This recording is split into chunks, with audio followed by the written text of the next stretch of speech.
Being the eldest son means you get everything, right? Everyone stunned by my brother-in-law's wife's comment.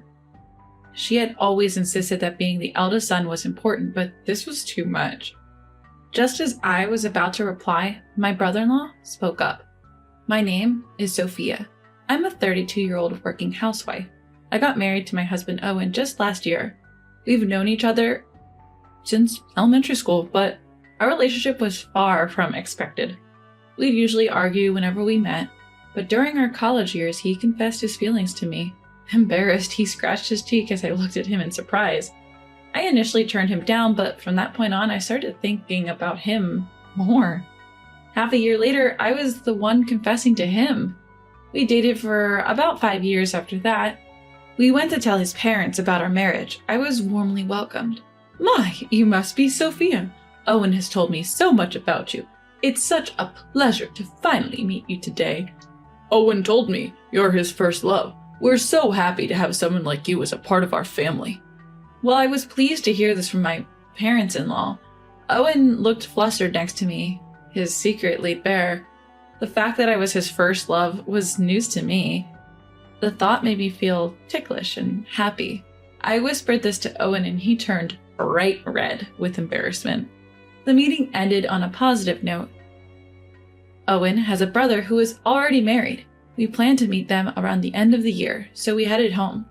A few days later, while we were looking for our new home after the wedding, Owen's phone rang. It was from my mother-in-law. Your dad's been in a car accident. He's in the hospital with a leg injury. The doctor says there might be lasting effects. Can you come? Hearing this, Owen and I rushed to the hospital. Mother-in-law was sitting alone on a chair in the hallway. Mom, how's Dad? What's this about lasting effects? Owen, and you too, Sophia, thank you for coming. Your father apparently shielded a child who ran into the street and was hit by a motorcycle. I hugged my trembling mother-in-law, not knowing what else to do. Shortly after, the doctor emerged from the treatment room.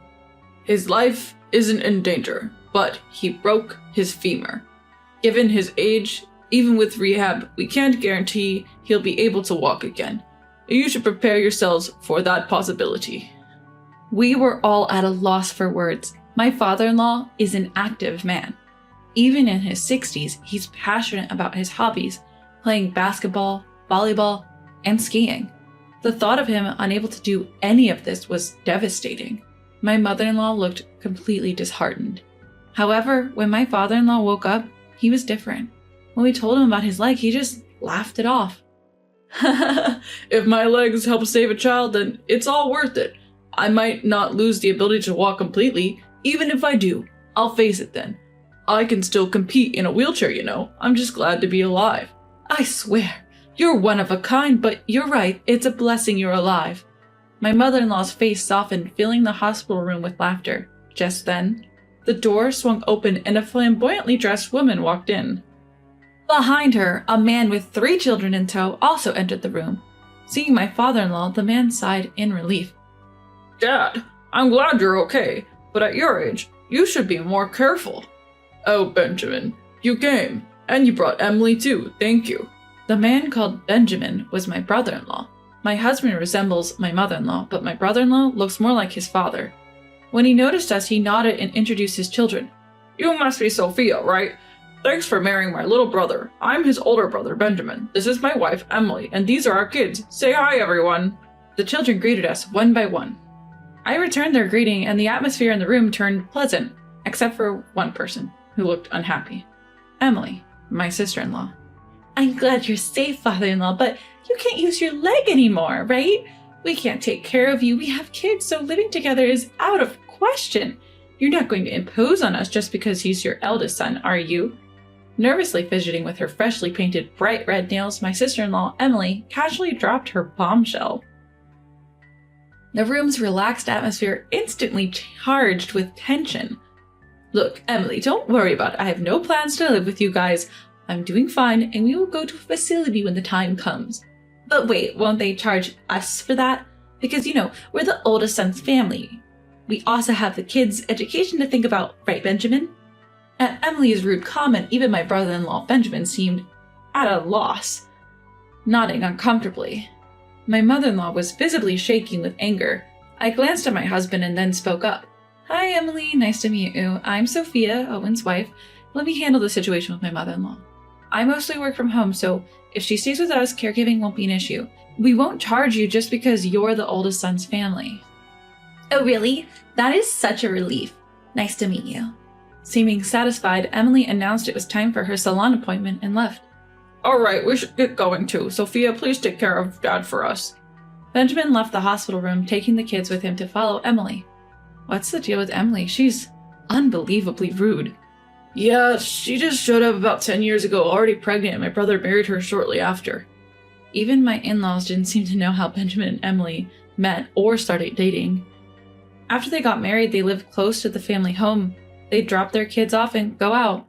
But whenever they were asked for a favor, Emily always refused, complaining about them being the oldest son's family. But when it suited her, she emphasized that point. Mother-in-law, father-in-law, I wasn't speaking on impulse earlier. Owen and I discussed this on the way to the hospital. Right, Owen? Exactly. Sophia suggested it. We haven't settled on a place yet, and a house next door just went on the market. We're thinking of buying it and building a home that accommodates both families. It'll be accessible for you, and we'll cover the costs. Both my mother-in-law and father-in-law were delighted with our proposal. We quickly moved to secure the land. Luckily, both of us have stable income, so we passed the financial check easily. Soon after, we began plans to demolish the existing home and build a new two-family house. I suggested a design where we share the kitchen and water facilities.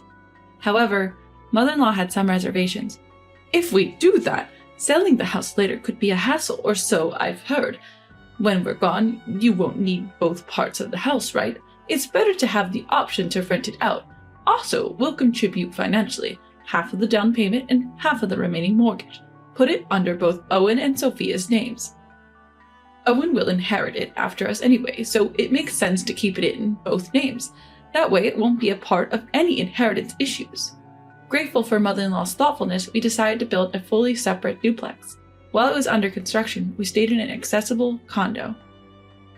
Living with parents-in-law was surprisingly stress-free, and every day was enjoyable. Just a few days before moving into the new house, brother-in-law's family showed up unannounced at the condo to visit father-in-law. Brother-in-law's wife, making herself comfortable, commented while sipping the tea I made.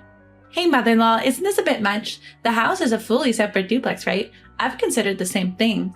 What are you talking about? Sophia and Owen are building this for us. We have no plans to live with you now or in the future. You can't handle caregiving tasks anyway, so don't worry about it. Mother-in-law's explanation didn't seem to satisfy brother-in-law's wife. Not hiding her dissatisfaction, brother-in-law's wife started voicing her thoughts. Look, in the end, Benjamin will inherit the family home, right?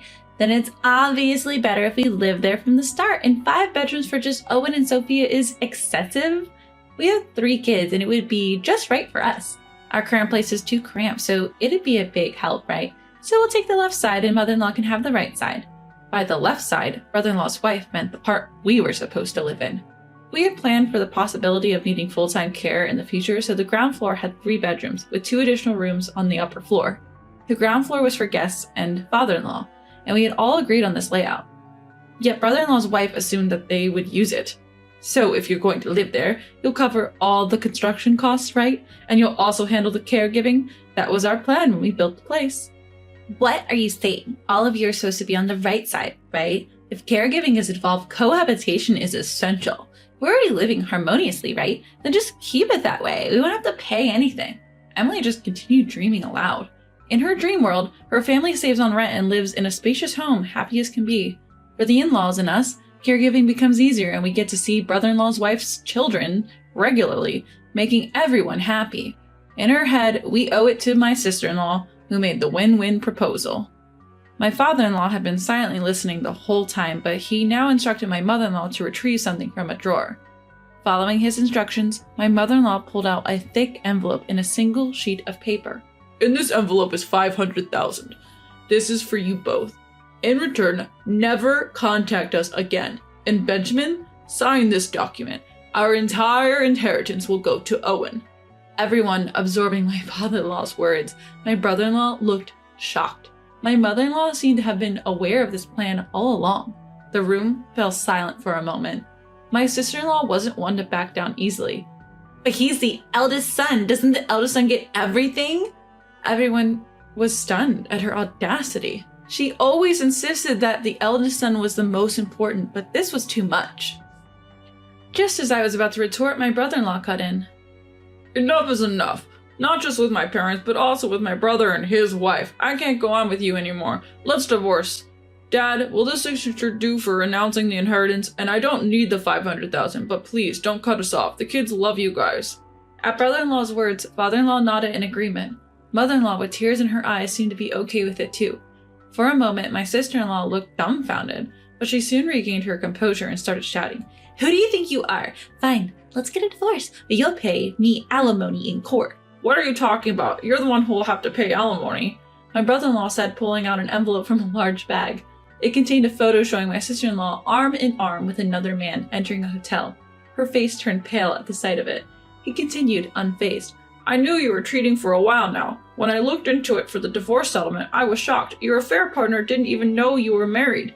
Even had an engagement going. He's really angry, planning to claim compensation in the divorce trial.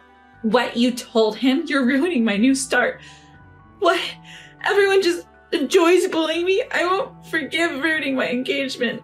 Facing his wife's sudden anger, brother-in-law handed her the divorce papers. If you give me custody and our savings, I don't need alimony or child support. I'm sick of your cheating and your spending. Please just divorce me. If you're that desperate for a divorce, fine, but don't come crawling back to apologize later. Live with your regret. With that, my brother-in-law's wife signed the divorce papers and left the house. Dad, Mom, and Sophia, and Owen too. I'm truly sorry for all the trouble caused by not stopping Emily. My husband comforted his apologetic brother and looked at father-in-law. We love our grandchildren too. We plan to help out with the kids. Exactly. To be honest, we made our decision thinking you and Emily were on the same page, but we see now that you're not. Yeah, I've been thinking. Maybe we don't have to go as far as disinheriting. At this, brother-in-law shook his head. He mentioned they'd already rented a nearby house and planned to get by mainly with the kids, relying on the family only when absolutely necessary, before leaving with the kids for an appointment with the lawyer. Afterward, brother-in-law and his wife divorced. The wife apparently sought support from her affair partner. However, the irate affair partner claimed engagement-breaking compensation. And what's more, they met at a singles event. She's now banned from that group after they found out she was married. Her strict family has disowned her for what she did. She came to plead with brother-in-law one more time. But the parents-in-law refused to tell her where he moved. Deflated, she trudged back home alone. My brother-in-law is doing well, starting anew with his kids. It turns out his wife wasn't much of a homemaker, but he and the kids have been managing the household just fine on their own. His kids are extremely well-mannered and responsible, and they're doing their best to support their busy dad. When they visit my husband's parents, they make it a point to stop by our place, and we've started cooking together. Lately, they even started calling me sister. As for my father-in-law, his post-surgery recovery is going remarkably well, and his rehab is right on track. He's regaining his ability to walk, and the doctors are surprised at his rapid recovery. My mother-in-law mentioned they're not planning on living with us for now, to which I replied, that's too bad. On my end, a year after we moved, I found out I'm pregnant. It's still early days, but when we told my husband and in-laws, they shed tears of joy. Since we had to postpone my father-in-law's get-well-soon party due to the move, we decided to combine it with a baby celebration. It might be a bit early, but their happiness makes me happy, so why not? My husband recently got promoted and received a pay raise. I'm mostly working from home and plan to work as much as possible before the baby comes. Because of this, we've made good progress on our mortgage payments. Truth be told, I'm actually looking forward to living with my in-laws in the future. When I shared this with my mother-in-law, she got teary-eyed and thanked me, which made me a bit bashful. We're all looking forward to welcoming this new life into our family, and I can't wait for all the joy and liveliness the future holds for us.